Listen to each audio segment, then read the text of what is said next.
It's time for another quick takes, ladies and gentlemen. And to my left, I have two in-studio guests. That's the first time ever. We're going to be previewing the NFC Championship game, but most of all, we'll be previewing the AFC Championship game. With me right now, you only see Ethan Kahn over here right now. He's been a Steelers fan all his life, but we also have David Altman. I don't have three mics. I have two. I might work on that in the future, but I think it might be even more fun this way because I know that Ethan is going to piss David off, and there's going to be some casual banter going back. There is, and they're going to be furious over there. I can see them, and they're going to be getting red, and then they're going to both have their chance multiple times. We'll play some musical chairs with the mic. So, Pat Steelers. Ethan, last time these two teams met, your Steelers lost 27-16. I was at the game, actually. You were. So that was that in Pittsburgh or that was in Pittsburgh? It's in Pittsburgh. Okay. We did not have Big Ben that game, so I'm not counting that towards the series. I will start off by saying the Patriots do have our number lately, but I think that this is a new Steelers team, one that Tom Brady and Bill Belichick are not ready for. So that's the opening statement right there. I think that they're not ready for this Pittsburgh Steelers team. What's been the biggest difference between this team? They've won 8 straight, correct? Correct. And before then, things weren't working out as well as they are now. So what was the big turning point? So, I mean, a lot of people right now are looking at the Killer Bees, Big Ben, Le'Veon Bell, and Antonio Brown. So during this 8-game winning streak, we've been pounding the ball with Le'Veon Bell, getting him 25, 30 carries a game. But what I'm looking at is the defense. And people look at the Pittsburgh Steelers, they go, oh, high-powered offense, you're going to score 30 points a game, but you're going to be letting up a lot of points. That has not been the case so far. It's this revamped defense. We have, I think, Pro Bowlers. We're missing our best defensive player, Cam Hayward, on the D-line. We have 3 rookie starters, all playing very well. We're forcing turnovers. I think we lead the league in sacks over our 8-game win streak. I think that's what's putting us over the top. So the confidence is riding very high right now. But for you as a fan, are you usually an optimistic Steelers fan or more of a pessimistic Steelers fan? I kind of like to downplay some things. So okay. If we're playing the Patriots, I know that they have our number. I'm going to be like, all right, you're probably going to win. It makes, if we lose, it makes the loss a little bit easier. But I do like being more optimistic sometimes. Gets me more hyped for the game and prepared. Right. So if you were to, do you like to predict the games? I'm going to put you on the spot here. How do you think this is going to go? So I'm me and my dad, very superstitious Steeler fans. So one of my traditions was to make bold predictions before games, where I would say Antonio Brown is going to have 200 yards and 2 touchdowns. Le'Veon Bell is going to have 200 yards as well. Being superstitious during this 8-game win streak, I have yet to make a bold prediction. So I have shied away from these predictions. I don't like betting on my own team. I don't like betting against my own team. So more superstitious and going to stay away from predictions. Okay, so you're not going to make a prediction, but you will reserve the right to disagree with David's prediction when he makes his. Correct. Okay. Ben Roethlisberger, if the Steelers do win the Super Bowl this year, will have tied Tom Brady. How do you feel these quarterbacks match up? Okay, let's say Ben does win this Super Bowl coming up. Do you think that Ben can be uttered in the same breath as one Tom Brady? I'm going to give this to David and say no. I don't think that Tom Brady and Big Ben Roethlisberger can be placed in the same category. What Tom Brady has done is extremely impressive, as well as Ben, but I believe that Brady has done it with less of a supporting cast. I think that his teams have been single-handedly be led by him and maybe Adam Vinatieri in a couple of Super Bowls. But I think that Ben has had some help. If we do happen to win the Super Bowl, I think that a lot of it is going to go on Le'Veon and Antonio Brown, less on Big Ben. So, no, I don't think that if we do win and Ben will have his 3rd ring, I still do not think that they can be uttered in the same sentence. Okay. So let's make our first switch now. A reserved Ethan Kahn, a careful Ethan Kahn right now. He's all business heading into this game. And now we bring on our Pats fan, David Altman. He's just nervous. He's just nervous. He's about just the game. nervous. That's why he's not saying anything. Okay. You, on the other hand, are not nervous. Is that correct? I'm always nervous. Okay. I am freaking out before any Patriots game, the first game of the season, or if we're playing the Browns, because as we've seen, the Patriots actually struggle against worse teams because the hype before the game.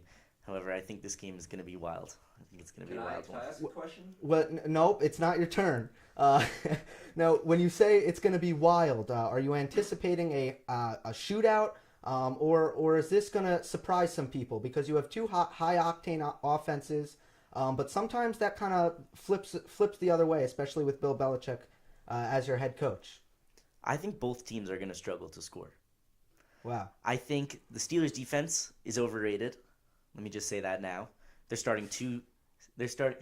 He's muttering over there, but they're starting two rookies at safety. No, two rookies in the defensive backfield, one at corner, one at safety. Mike Mitchell's on the injury report, and James Harrison randomly was listed on the injury report. I don't know how real that is. He was working out at 4 a.m. in the morning. He has tricep injuries and shoulder injuries. Of course, we're banged up on the defensive end, but the Steelers far more. Okay. Le'Veon Bell has rushed for 170-plus yards in 2 straight games. He's been incredible, to say the least. How are the Patriots going to stop Le'Veon Bell? Do you think that Le'Veon Bell is containable? I think our defense is built for heavy running offenses, which the Steelers are not historically. I would say that we're built for the AFC East. So we play the Jets twice a year, who ground and pound the whole game. We have huge guys in the middle. I know Malcolm Brown has been playing a little iffy lately, but Alan Branch has really stepped up. Trey Flowers off the edge is a phenomenal run stopper. Even Chris Long can get in there. And then, of course, Ninkovich, Hightower, and the linebacking core are great at stopping the run. I was watching highlights the other day on NFL Network about how well we really contain the edge, and that's what Le'Veon Bell does. Bell called himself the Steph Curry of the NFL. What did you think of that comment? I love Le'Veon Bell. I had him on my fantasy team last year, although he got hurt. But he's phenomenal. The way that he's patient, I give him all the credit in the world. You literally see him stop in the middle of a play, find his hole, and then burst through it. And I think that's what really differentiates himself besides pretty much everyone in the league, besides, say, like Ezekiel Elliott, AP, and a couple others up there. So a big story coming out, I believe yesterday, the Pittsburgh Steelers have come down with a case of the flu. I knew you were going to bring this upon me. You hear that, and are you excited? How much do you think this could affect the game? Do you even want a hampered Steelers team, or are you hoping that they're going to be at full strength? I know Ethan feels the same way about this, but when we play an opponent, especially in the playoffs, I want them to be at full. I want the Patriots to be dignified in their win. If we're playing the Steelers, I want Big Ben to be in the game. I don't want to beat them without Big Ben, just like I know when we didn't have Brady in other seasons, Ethan said, well, this game doesn't count. I wish Brady was playing. Okay. You don't want to beat Right, that's understandable. Yeah. Do you think it will have an effect, or no. I mean, it's hard to say. No. We're not there. We don't know if it's just a stomach bug, if they're vomiting every 5 minutes, or what. I think the biggest hit on the Steelers from this flu gate is Ladarius Green. What is Ladarius Green doing against the Patriots? I don't see him doing anything. If this is Antonio Brown, we have a much bigger issue. But Ladarius Green, come on. Okay. Let's see. I'm going to let Ethan respond, okay? Especially in the beginning. You made some comments that seemed to upset him. So we're going to bring Ethan back now. David, a little bit I think there's some too much respect going back and forth. I'm ready to get this a little bit rowdy. He called your defense overrated. The Steelers' defense, in David's opinion, is overrated. Do you have a response to that? If anything, underrated. I mean, tell me if I'm wrong. I don't see any analyst, any expert pointing to the Steelers' defense saying that this is an elite defense. Am I wrong?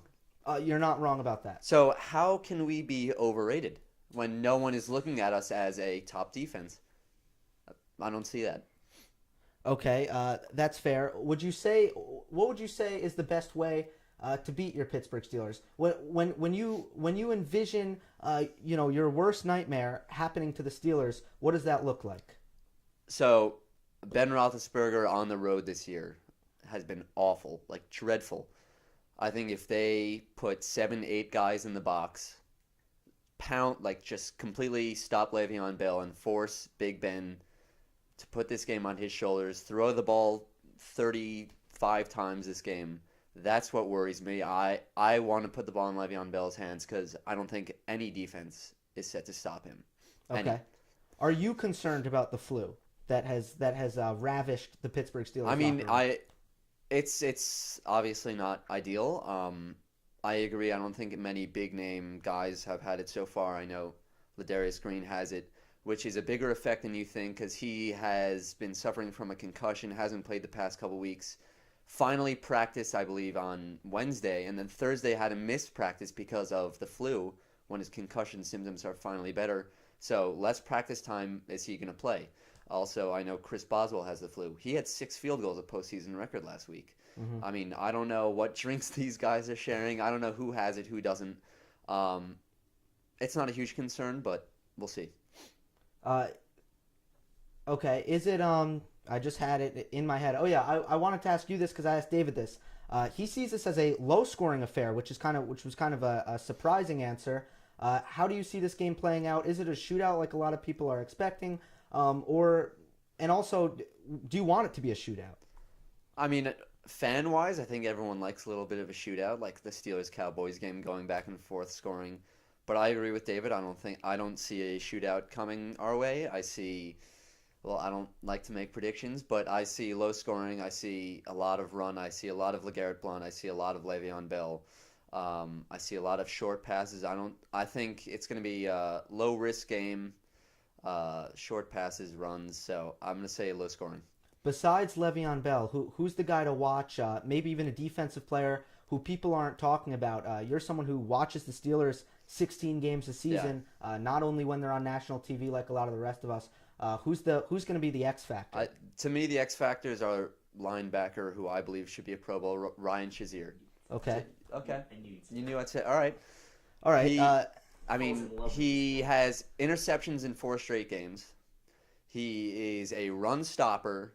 He's probably the fastest linebacker in the league. He's going to have to cover Martellus Bennett.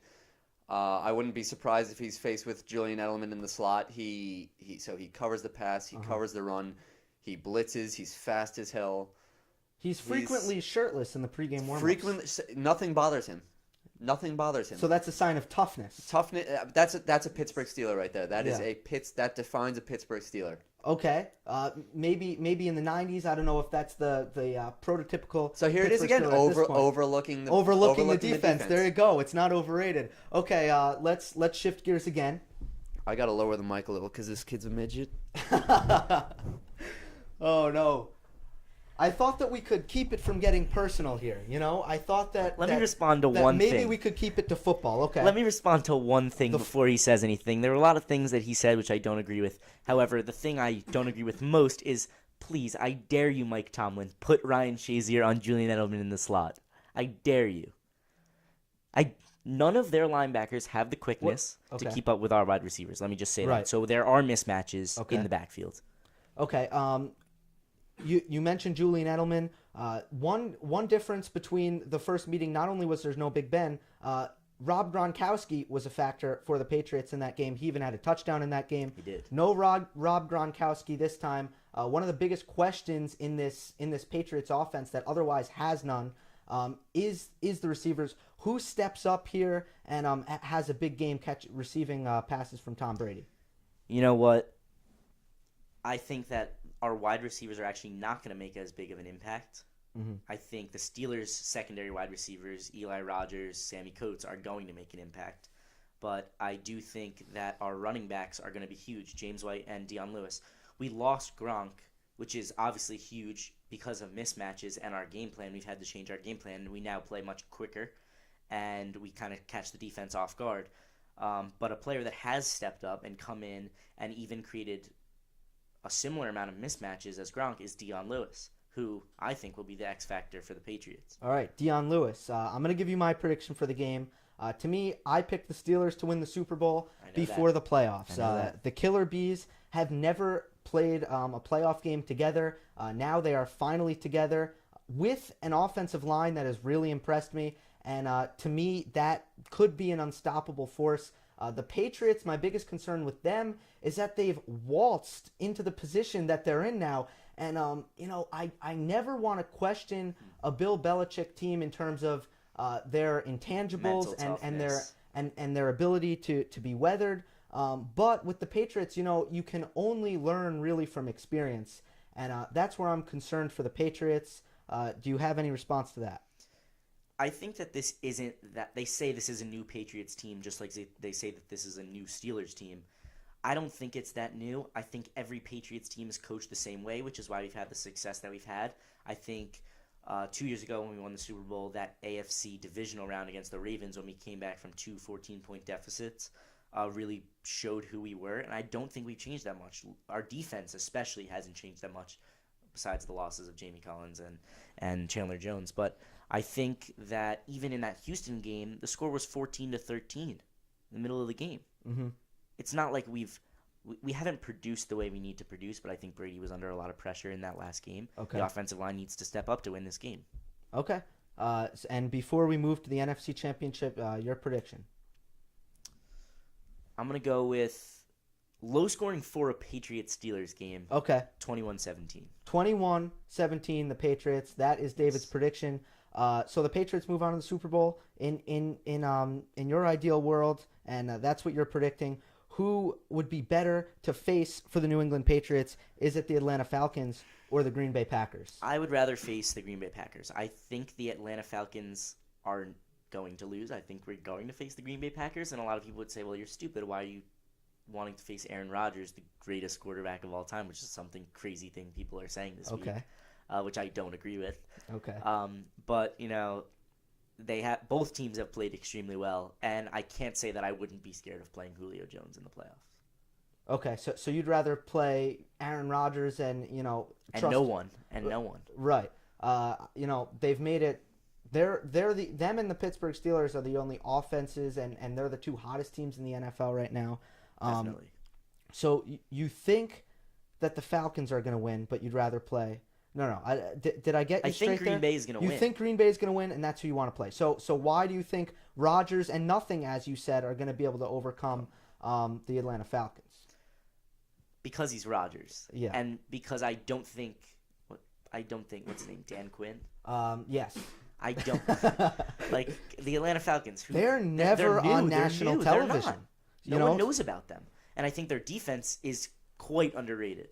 However, I think Rodgers has the star potential to beat a team, an unproven team like the Atlanta Falcons. But I don't think that Belichick would have an issue planning for Aaron Rodgers. Right. I think Belichick doesn't have problems game planning for these phenomenal quarterbacks, even though we haven't faced them this year. Uh-huh.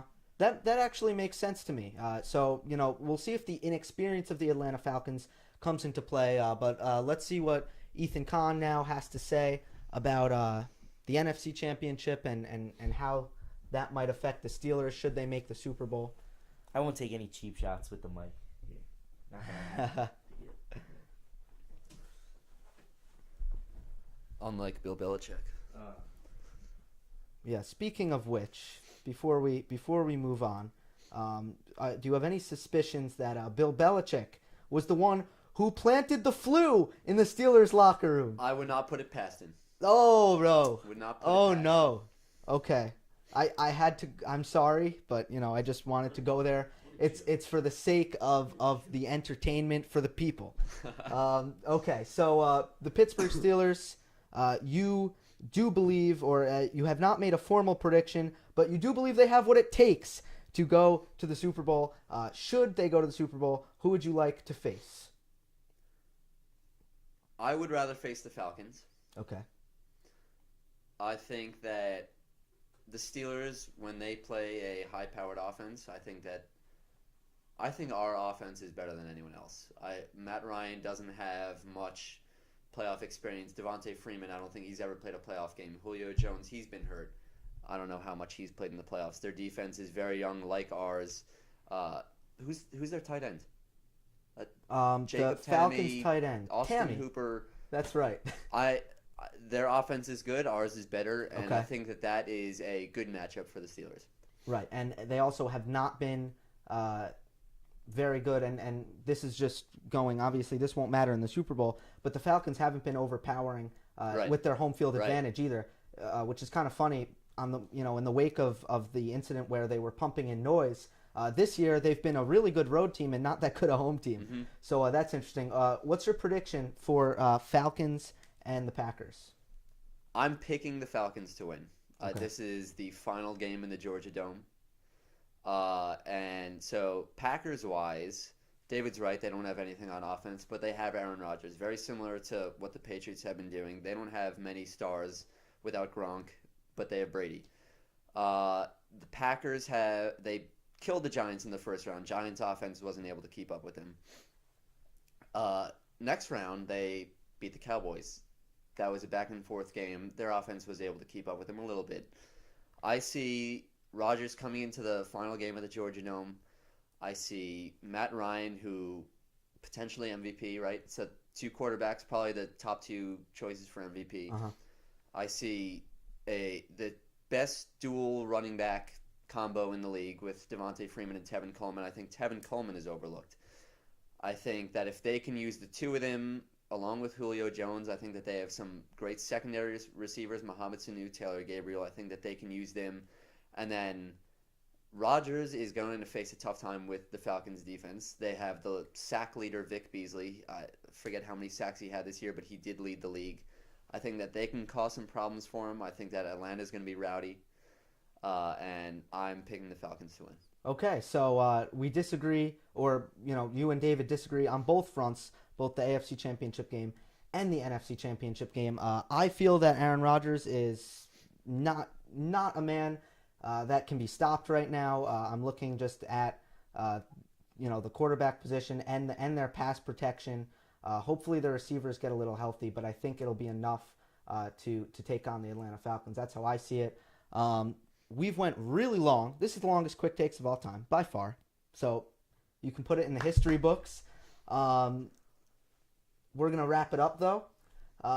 Thank you for coming on, David, Ethan. Thank you for having us. This is one of the perks of your team doing really, really well in the playoffs. And I'm sure whoever makes the Super Bowl, maybe we'll do it again. Hope you enjoy, guys. Don't forget to subscribe. I'll see you next time.